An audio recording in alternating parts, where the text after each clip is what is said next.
Well, thank you so much for inviting me today. It's a real pleasure to be here to talk about EAL. I love talking about EAL and bilingual learners and things we can do with them. So this is heaven. Great to see you. I want to start by thinking about what my role is. So I'm an academic. I study how bilingual learners learn, but mostly I'm interested in how schools and even school systems or groups of schools can put systems in place that allow those children to learn especially well. And I think that's really important because my job is absolutely not to come here and tell you how you should be teaching or what you should be doing in your classroom. I would tend to think that my job is to share with you some of the evidence-based principles that we know work for lots of teachers in lots of schools that might give the raw materials or the foundations for the professional judgments that you're making. So contributing perhaps those judgments, but definitely not making them for you. And that means that there's lots of scope to agree with what I have to say, but also to say, I'm not sure how that works for me. And I think we might need to adjust that and rethink that. And that to and fro, that push and pull is a really important part of how we get to really good opportunities for young people. So what led us into this talk? Well, this quote. So this is from a teacher in response to a question I asked in a talk just after Christmas this year. How does it work in your school? I'm the only EAL practitioner in the school, she said. I work 18 hours a week. And I have to admit, when I first read it in the chat box, I thought she said 18 hours there, and it still made sense. I work 18 hours a week, and there's never enough time or resources to feel like I'm supporting the students or teachers adequately. And this is where we started the idea for this session, thinking about firefighting.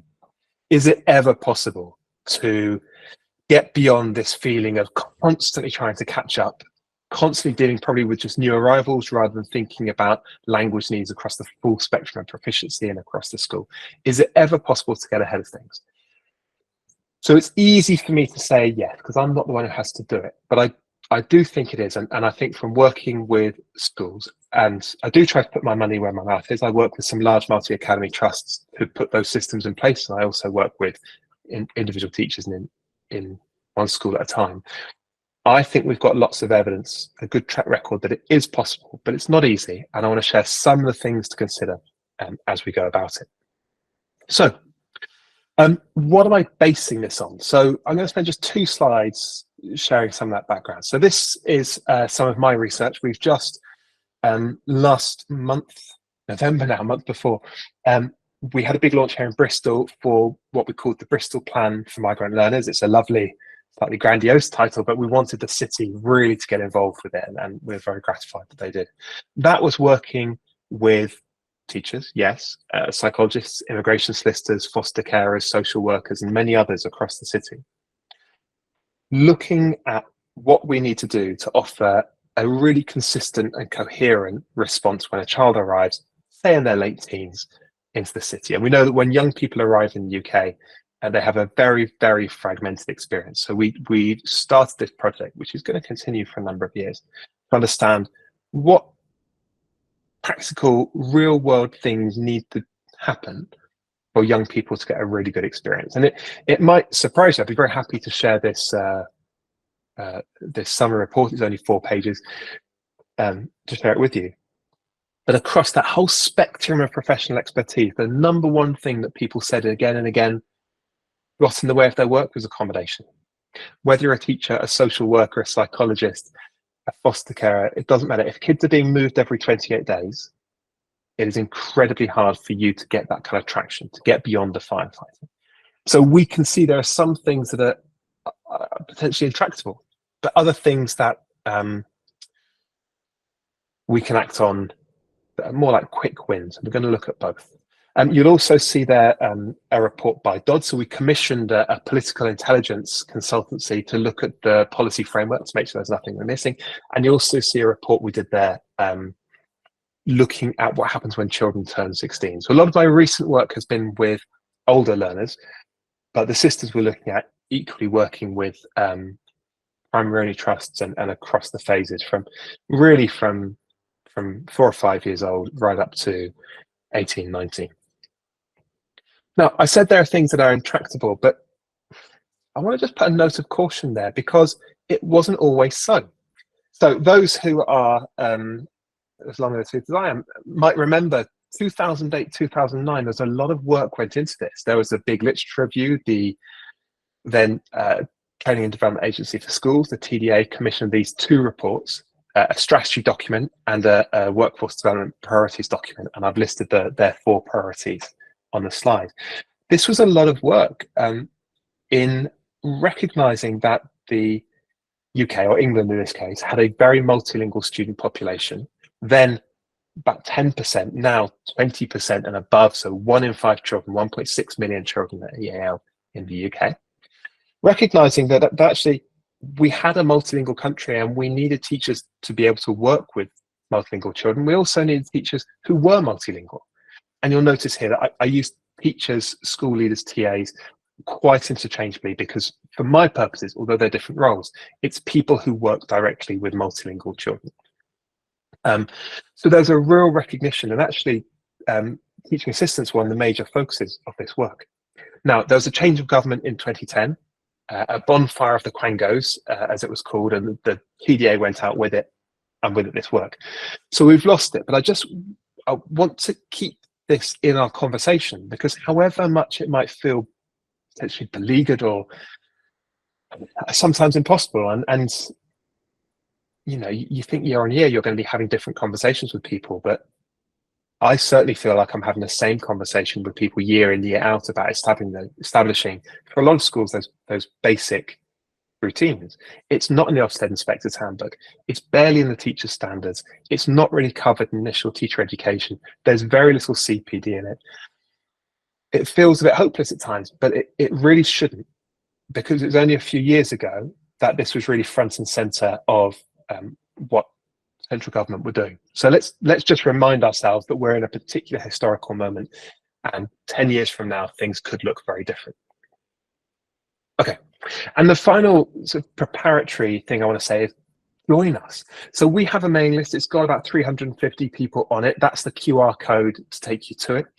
You don't get very many emails. In fact, I don't think I've sent one yet this year, but it's how we share a lot of the resources that we're producing, and it also connects you to other people. So you can also reply and share things with others. So do take a moment. I'll show it again at the end. Snap that QR code, and it just asks you a few questions. You know, what do you do? Whereabouts are you? What's your email address? And we do it through MailChimp, so you can start unsign up, remove yourself at a single click. So we are very GDPR compliant. You're not going to get bombarded, but if you want to keep up with resources and ideas in the EAL, and we're producing some really exciting resources at the minute, ready for next calendar year, that's a great place to do it. Okay, so back to where we started. This theme, there's never enough time or resources to support children or colleagues adequately. What I'm going to try and do to start with is to break down that problem. So one of the things I think we face, and I'm hoping, if I'm honest, I can't see very clearly at the same time. I have to sort of flick around between tabs, but do respond and join the conversation through the chat, because that's a great way for us to be able to participate. One of the, I've just seen one comment. When I say accommodation, I mean literally somewhere to live, Megan. So when I say accommodation, I mean housing, essentially. So breaking down this problem, there is a lack of clarity over what good EAL provision should involve. I'm going to talk a little bit about that. We tend to be very good at some things, but actually not good at other things. And EAL, in many ways, is a horrendously difficult term, because it encompasses, as we know, such a breadth of pupils who have different needs. And so a lot of children's needs and a lot of what you're doing kind of gets lost in this. We need to be really clear about what is EAL, what good EAL provision should involve, and recognizing there's not going to be a single thing. I've also been doing some work recently with school leaders, and particularly the senior officials of multi-academy trusts. So these are people who are responsible, at some remove perhaps, for the education of 10,000 children at a time. What they say to me might surprise you. When you get to that level, EAL is a real priority. They can see that they have high numbers of EAL children, but they don't know what that means. They don't know how to address it. They don't know whether they should or what they should be doing. And most importantly, they don't know if what their EAL team or other teachers are doing is actually working or not. So there's this really helpful quote from one multi-academy trust with 30 something schools in their trust. They said, listen, if you could tell us where to invest this resource, by which I think they basically meant yourselves, if you could tell us where to invest and where it would make a difference, we'd bite your hand off. But if it takes one more system we have to use, it's just not going to happen. I'll be honest with you, it's not going to happen. So one of the challenges is getting this data into things like SIM, into school management software, so that it's visible, because without that visibility, the time can't be dedicated to it. And some of you might be full-time EL coordinators, but I've certainly got one colleague here in Bristol who's an EL coordinator who was given 30 minutes every other week for their EL coordinator role. And well, I actually left that role as a result. Yeah, it's so varied as well. And one of the reasons is we're not actually able to show the impact of this work. So being able to do that is really important. And then of course, you know, lack of tools, lack of time, and lack of core skills. So I'll say teacher workforce because that's or teaching workforce, that's the terms used in that PDA report. But essentially everyone who's working with children, we have this thing that we say about every teacher a language teacher, and it terrifies people. So, you know, speaking to the choir here a little bit, we say every teacher a language teacher, and we nod and say, yes, that's a good thing. But you take another class or subject teacher, they don't see themselves as a language teacher. And it's like saying every teacher an airline pilot, here you go, you land this aircraft for us. It doesn't work. I do find that when I talk to people, I say, subject language is part of subject teaching, especially in secondary. Subject language is part of subject teaching, and people say, yes, I'm a subject teacher. I can get on board with subject language. I can see how that fits into my work. If I say every teacher a language teacher, which is exactly the same thing, the barriers go up. I'm not a language teacher. It's not fair to ask me to do that. I don't know what to do. So there is a lack of knowledge and skills around developing language across the curriculum for people who aren't language specialists or language people. But I want to, again, sound a note of caution because I don't think it's that clear cut. I think actually people are ready to take that on a lot more quickly. Okay, so we want to get beyond the firefighting. And what I've tried to establish is that one of the ways we need to do that is to bring people with us and think about not just how we would approach a problem, but how people who have potentially no interest in language at all, but who are skilled professionals in their own domain, how they might approach it. And sometimes it does feel like this mountain. I'm going to suggest it's not. And perhaps counterintuitively, I'm going to say, let's start at the end. So where do we want to end up? Well, first thing is we need, as a school as well as individuals, to have a really good sense of who those learners are. We need to be able to say what our values are and set those core expectations of staff. Now, why are values important? I think values, the only really good piece of career advice I was ever given was by my boss in my last institution I worked for, my last university. And we had some particularly tricky colleagues, if I'm honest, to deal with. And she said, listen, if you're stuck, if you don't know what to do, she said, live your values. And at the time, I was almost offended. I thought, this is not helpful. I'm trying to do something that I'm finding quite difficult. I don't want a motivational poster. It is the only good advice I've learned that I've ever had. If in doubt, stick to what you believe is true and important, and don't be distracted by the rest. That's really hard. And so that would mean we think about what is the role of withdrawal? What is the role of an EAL specialist compared with another teacher? What is the role of a school leader? And one of those values might be, for example, for our school, I don't believe in withdrawal beyond a certain point. Or it might be that for our school, I want those kids with me because I can make a real difference to them.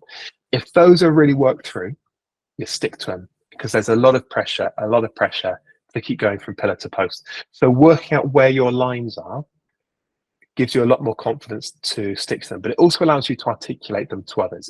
If the head teacher understands why you're kind of drawing the lines you are, you've got a lot more likelihood of getting them supported.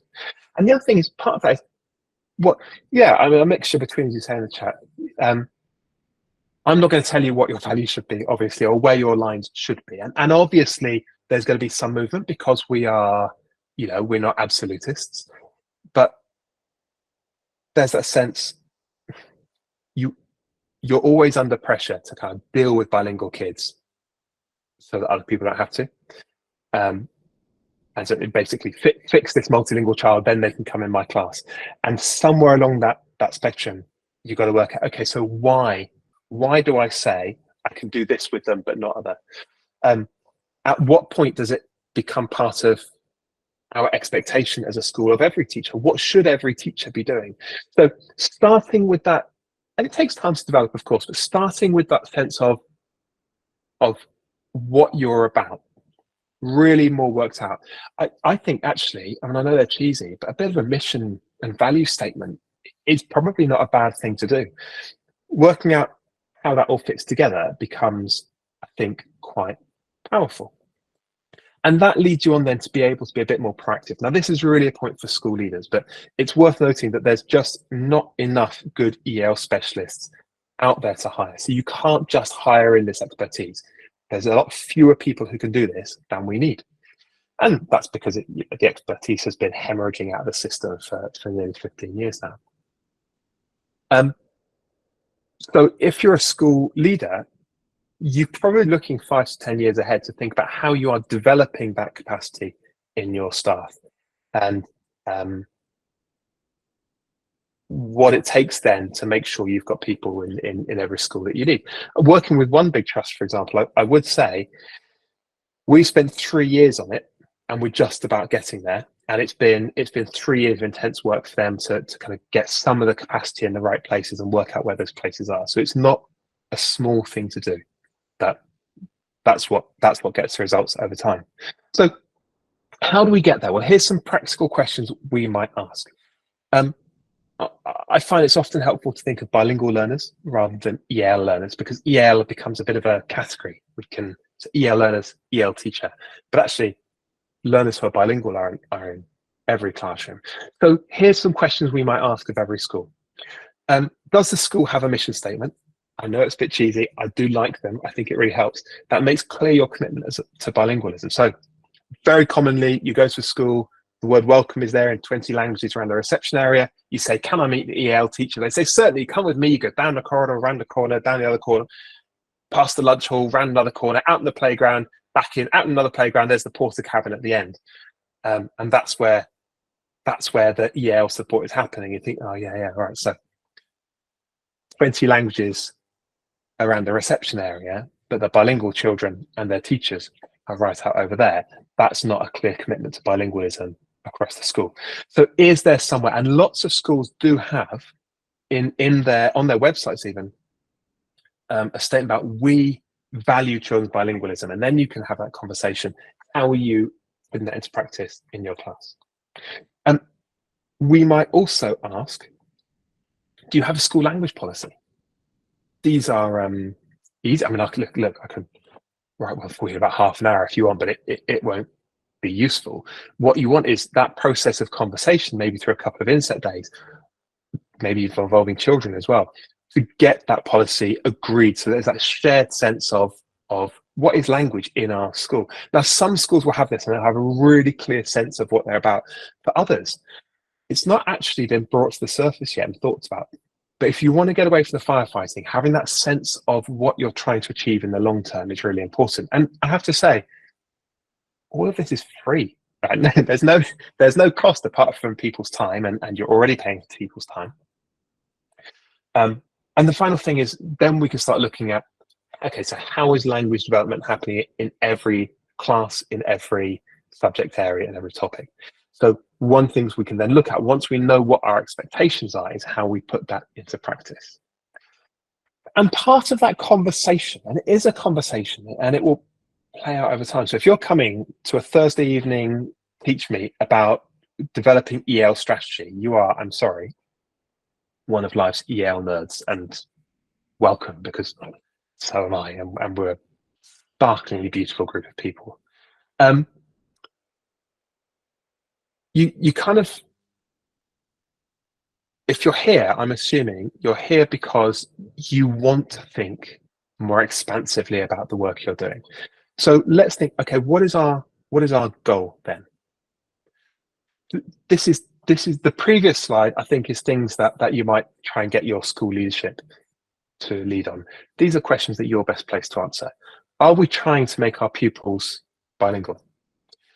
In the summer, I spent a bit of time with some very, very expensive international schools in Asia, and learned a huge amount from how they approach things, because they're not bothered at all about multilingualism. All their kids are multilingual. They've got other problems. And one of the challenges they face is, yeah, we want our kids to sound like, essentially, privately educated British children. So native-like proficiency is really important to them. Kind of part of their sales pitch, if you like. And they do a terrific job at getting there. But I don't think for most of our schools here in the UK, that is actually what we want. Do we want native-like proficiency, or do we want some measure of bilingual proficiency? That is to say that children can move between their languages, that we want both languages in the curriculum, for example. Do we want equality of outcome? That is to say that we want our bilingual children, our EAL children, to perform at national average or better. And the evidence that I'll share in a moment is that bilingual children do perform better over time if their English develops. Do we want something else? So this is a really deep question. It's one that a TeachMeet perhaps can open up, but can't go into that much depth on. One to develop over the course of maybe several terms or a year. What's your goal? And as I said, I'm totally happy to have these conversations with people. If it would be helpful to have someone to bounce ideas with, and you haven't got anyone locally, because I know some EL coordinators are part of really strong networks, and some feel really isolated.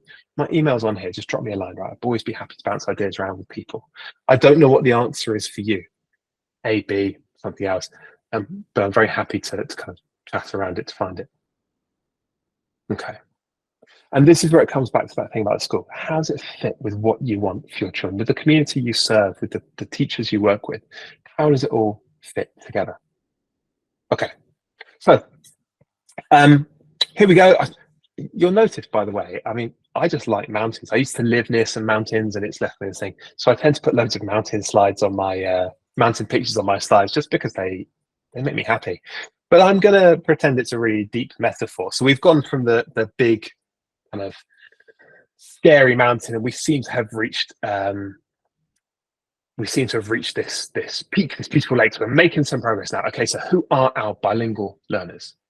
So the great Jean Conti, who was actually my PhD supervisor and a real inspiration for my own work, 10 years ago now, she wrote something about these categories. She thought, well, I have advanced bilingual learners, new arrivals, asylum seekers and refugees, isolated learners, sojourners, that's those who are just here for a short time. I did some work I published earlier this year, looking at her work, but also that of the EAL Academy of NALDIC, if you've heard of those. And what we find is that if you look across those, there's a lot of overlap, but a lot of different categories. So, for example, Jean Conti talks about isolated learners and sojourners, but the other two don't. NALDIC breaks down the advanced bilingual learners into two categories.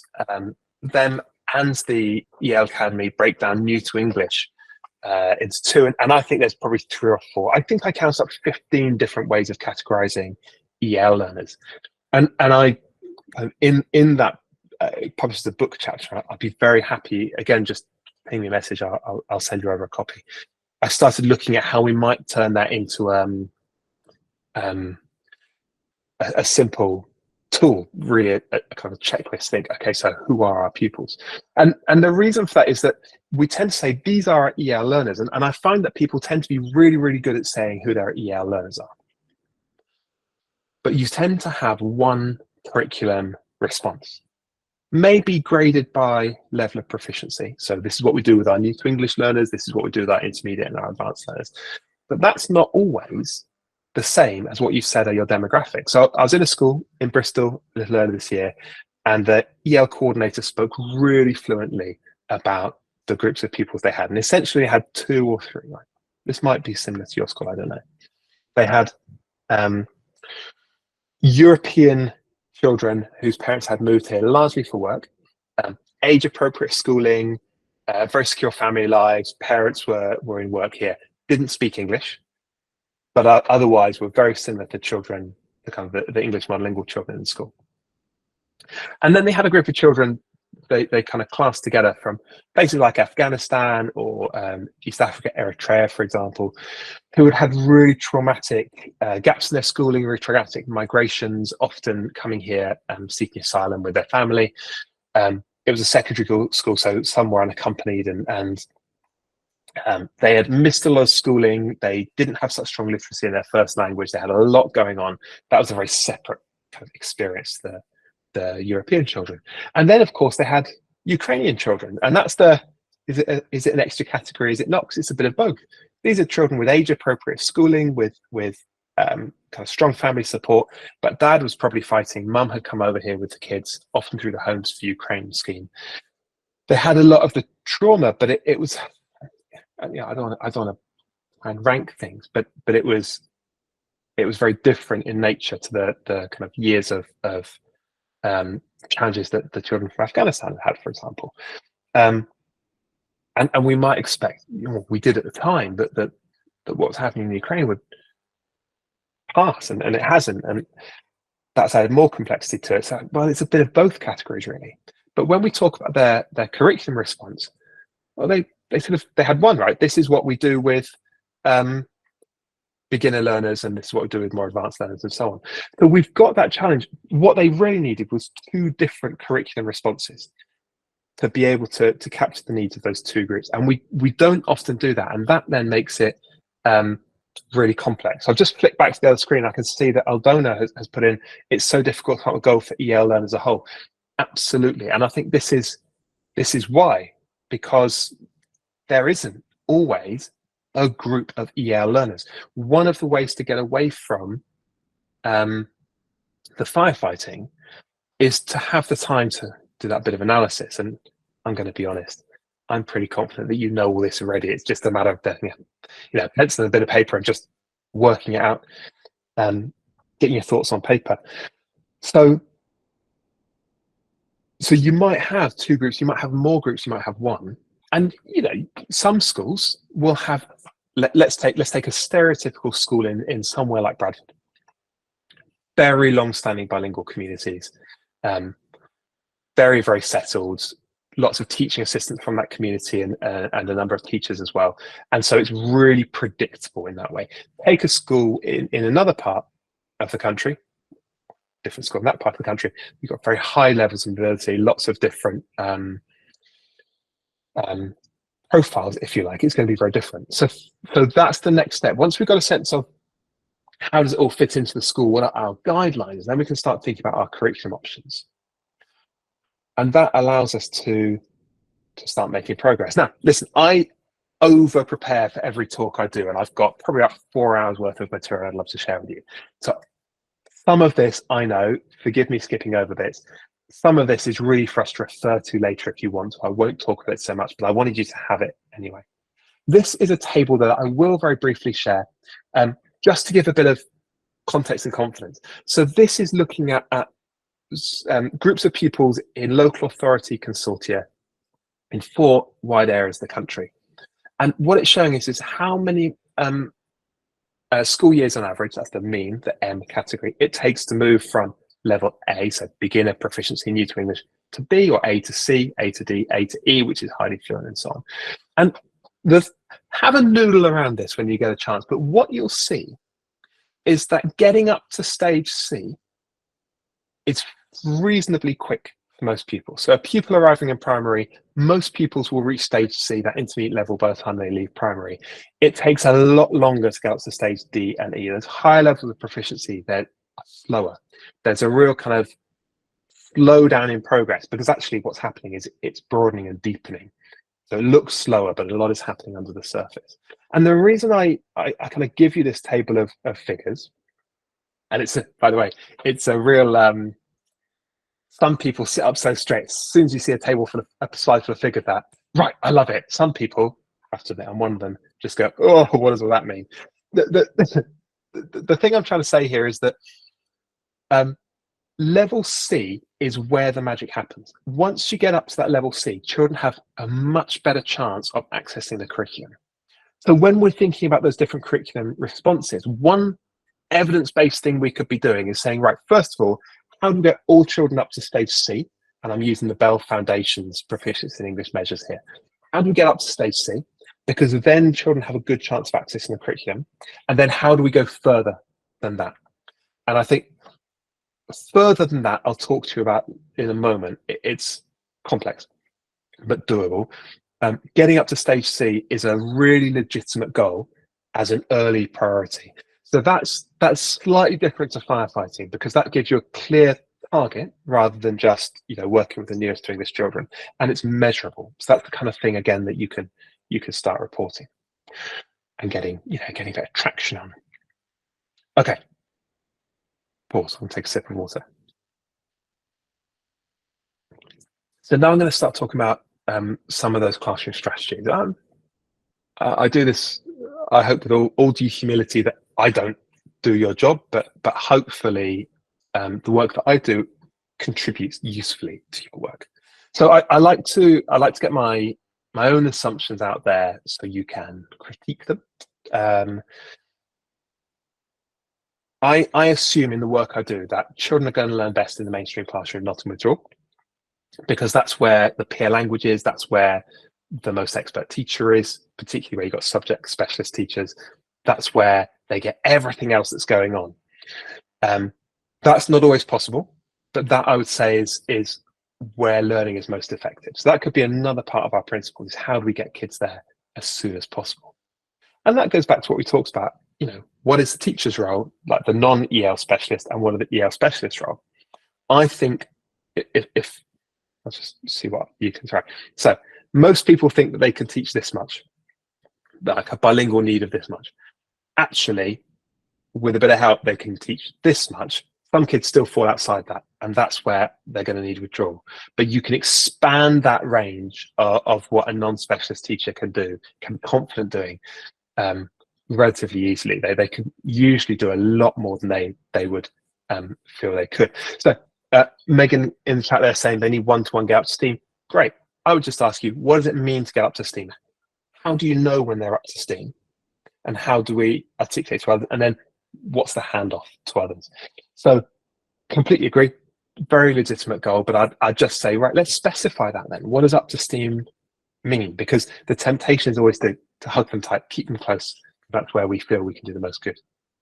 Linked to that sense of the mainstream classroom is that language and content develop together.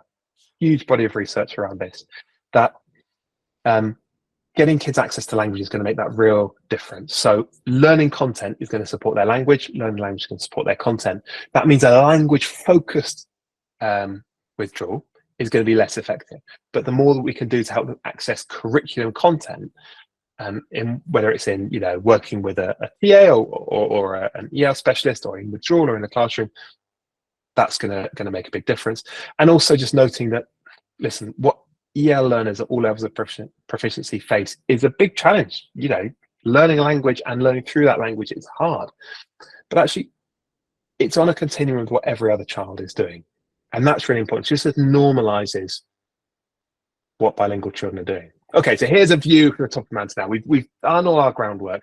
We've used up a bit of our PPA, or I would say we've gone to the pub with a block of paper and a pencil, and we've sat there until we've either completely lost control of the pencil or worked out what our principles are. More sensible people might do it through inset sessions, for example, but each their own. So what might we expect of each other? Well, listen, there's never a bad time to go back to bell hooks. It's really important, I think, to remember, as I said before, that with the TDA work, we were here, we were doing really powerful work on this just over 10 years ago, it will come again. Here, if anything is going to happen, it's going to happen because you are doing it and your colleagues are doing it. So the only place these children are going to get these phenomenal life chances is through your work. And it's really important to know that actually a lot of people, so everything you're doing is having that effect. What we really want to do is make it as impactful as possible for those children. So we know our assumptions. Here's a basic recipe. This is how I would talk about it, how I do talk about it with colleagues who don't see themselves as language specialists, but want to learn about second language acquisition, or SLA. So I would say, first of all, you've got 3 principles. First of all, children need lots of exposure to rich language. They need opportunities to interact with others, and that needs to be a meaningful task. I'm not talking about worksheets here. I'm talking about trying to do things with others. Meaning here, really, for us language specialists, means that there's an information exchange, or sometimes it's what we call phatic communication, that's relationship building. When we ask each other about the weather at a bus stop, we don't really care about the weather. It's the very British human equivalent of, gorillas picking fleas off each other. It's showing that we care about each other, that we're open to interacting. And I think some of that language, that phatic language, can be really important. But usually in an academic context, what we mean is where you're asking a question because you don't know the answer. So that meaningful interaction, trying to do something. Now, all of those are things that are also basically what all teaching is doing: exposing children to ideas, getting them to work with them, helping them make sense of it. So our basic recipe for language acquisition is very kind of adoptable by others, and we can ask questions. Okay, so when we're looking at people's work, and this is how we do that, expanding the range of what people can do, that stops you firefighting because it passes the responsibility on to others. You say, great, so how can we get them more exposure to language? How can you introduce more language into what they're doing? Great. How can we get more interaction? Is it talking to you? Is it talking to others, and so on? We could go further than all of this, of course. So we can have some additions, some delicious additions to our basic recipe.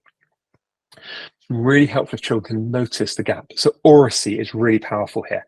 If you give them some time to try and organize their ideas in speaking, for bilingual children, they're also organizing their language, and they'll get stuck, and they'll need help. But because they've noticed what they can't do, they kind of hit this block. When you give them their language, they can incorporate it very, very quickly. So in terms of classroom activities, ways of teaching, it takes some practice to integrate that, but it's really simple. And once it's integrated, it's just second nature. We also know that the brain attends to meaning before form, and there's some fascinating research on this where they plug people up to electrodes and either put them in an MRI machine or just kind of wearing a brain cap, and they give them sentences where there's a grammatical or a lexical vocabulary error. So, for example, something like the horse Will kicked the fence. Well, that's grammatically a bit nonsense, right? Will kicked, what's that? Or you say the horse kicked the banana. So one is a grammatical problem, it doesn't make sense, and one is a meaning problem. Why would a horse be kicking a banana? The brain responds more quickly, and by measuring the changes in the electrical flow in the brain responds more quickly to vocabulary errors, like meaning errors, than it does to grammatical errors. And while that's a fun anecdote, there's tons and tons of research behind this. So actually, don't worry too much about the grammar. Keep them focused on the meaning. The grammar does follow. And we could also extend this that actually pupils often say, I want to talk to the teacher, especially in language class, because they're the best speaker of English. But the problem is not that your teacher already speaks English, right? Your teacher doesn't need to practice their English. You do. It's getting the words out there, and I can see someone talking about that in the chat. Getting the words organized and getting them out there, that's one of the biggest challenges. It doesn't really matter who you're talking to. And so having that peer interaction becomes really, really powerful. You get a lot of practice because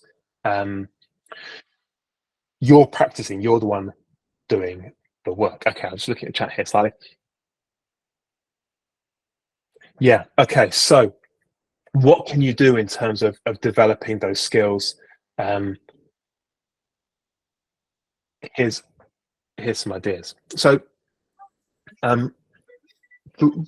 You could, and I am conscious of time, so I'll try not to run too far over on day, but you can keep ensuring they're getting that rich diet of language and trust that it will all follow. There's also areas where you can intervene. So listen, I won't ask these questions now, though I'd love to. These are questions that you could use in an inset session. And I'm just going to give you some thoughts on what some answers are. People will tend to say they want to do a lot more correction than they need to do. Here's some work from 1997, but been backed up by a lot of subsequent studies by Lister and Ranter. Other research has told us that the most common type of correction in class is the recast. That is where the teacher just gives the correct version. So the pupil says, "Excuse me, miss, yesterday I goed shops." He says, yesterday I went to the shops, just saying the correct version. It is massively the most common type of feedback. And in this study, we can see in the right-hand column, more than half in these many recordings of classroom interaction. By far the most common. It is also, I could tell you, by far the least effective. So recasting it is really ineffective because it doesn't engage the learner's brain. Repeating it is really ineffective. What is really effective, looking at the left-hand column here, where there's a repair, that means it leads to a change in the child's language use. Elicitation. Ask them for the correct answer. Metalinguistic feedback. That was good, but that was the wrong. Is that the past tense, or do you mean now? Give them feedback on the language directly.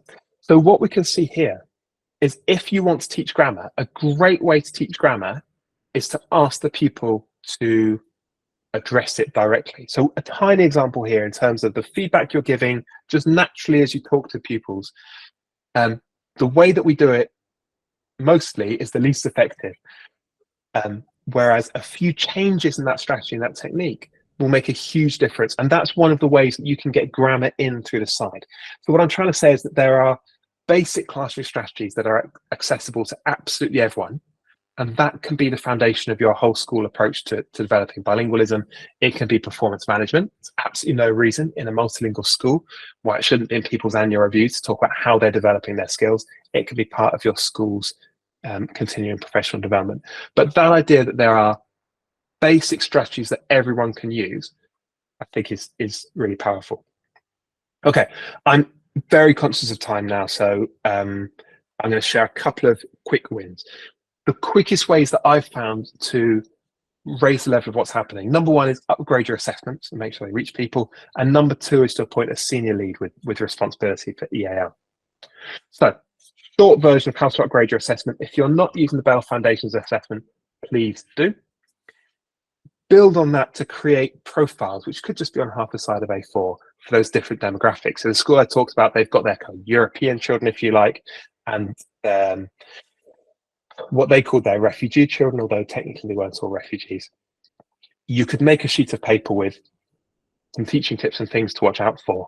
That could be pinned up in every station. There's one teacher I know who puts the nice graphic ones on the side of A4. He laminates them. You'll see why in a moment. And he pins them above every urinal and on the back of the door of every toilet. And he calls it professional development, or PD while you pee. And it's just trying to get these basic messages then straight out to teachers as often as possible. Just trying to make sure that, core messages are going through. These are things to look out for. We've got these different groups of pupils and so on. So upgrading the assessments, using a well-known tracker. It's not perfect. There's lots of reasons to use others, but it's probably the one I'd recommend as a starting point. If you want to go a bit further, then you can develop some of your own books, courses, conferences. I know schools are absolutely strapped for cash at the moment, or universities. They are low cost in the scheme of things. But if this isn't possible for you at the moment, then don't worry. I want to share, before I move on, how you might go further. So this is from the EAL journal, and this is from my book that I'll share with you in a moment, this is by a guy called Manny Vasquez, who's an outstanding teacher. The previous one was by a teacher called Charlotte Boyer. These are strategies for A-level history and GCSE English literature with bilingual children that will really stretch children at the upper levels, that are really consistent with the principles we've been talking about. So I'm kind of putting these up there so you've got access to them and you can follow up. The details are in the notes of the slides that I'll share with you. But as you go beyond those assessments, there's resources there to kind of really stretch children at the highest levels of language. Okay, those are things, by the way, that class teachers are doing. So again, one of the ways to stop firefighting first is get that bigger picture in place, and then keep developing your colleagues so that they are taking on more of it, and that allows you to focus where you feel the need is best met by your expertise. I think there's a really interesting question here about, should EAL specialists even be teaching children, or should most of their work be directly with their colleagues? I won't venture an opinion on it, but I think there is a really good argument that a substantial part of your time should go on staff development as a professional development lead, because of our principles, that actually in the mainstream classroom is where language development is going to be most effective. And therefore, an evidence-based principled way of approaching it is to say, most of my work should be ensuring that children can access that classroom rather than firefighting on the basics. Now, the challenge there, of course, is that, do you feel you're giving up on children who are newly arriving? And this is what they call the kind of upstream thinking problem, right? So imagine, I'm sure you'll know this one, but imagine you're standing by a riverbank and you see someone in the river, and you dive in and you pull them out, and then see another person coming down the river struggling, so you dive in and pull them out, and there's 2 people and 4 people, and you can see upriver, you can see there's a bridge with a hole in it and people are falling through it. And there's now too many people for you to pull out one by one. So what do? Do you go up and fix a hole in the bridge? Or do you stay trying to pull people out? And I think that's where a lot of EL specialists tell me they feel they are. So the way to do the upstream bit is to get your boss involved. And this is principles for school leaders. I've written about this more extensively. We'll definitely share it with you. The upstream bit, I think, is their job, and that frees you up to move on. So here are 5 principles that you can talk through your school leader about that will help them to free up capacity for you to invest where you need. And here are 5 quick wins, things that they can do in a morning that will make a really clear difference. Okay, so I'm coming to the end. If you stayed with this, it's been nearly an hour, and I always promise myself I will speak for 2/3 of the time, and then we'll have loads of questions. And I always get over involved. So if you're still with me, thank you. I wanted to sketch out, this is just something that I've been working on, and this is just for me really more than anything else.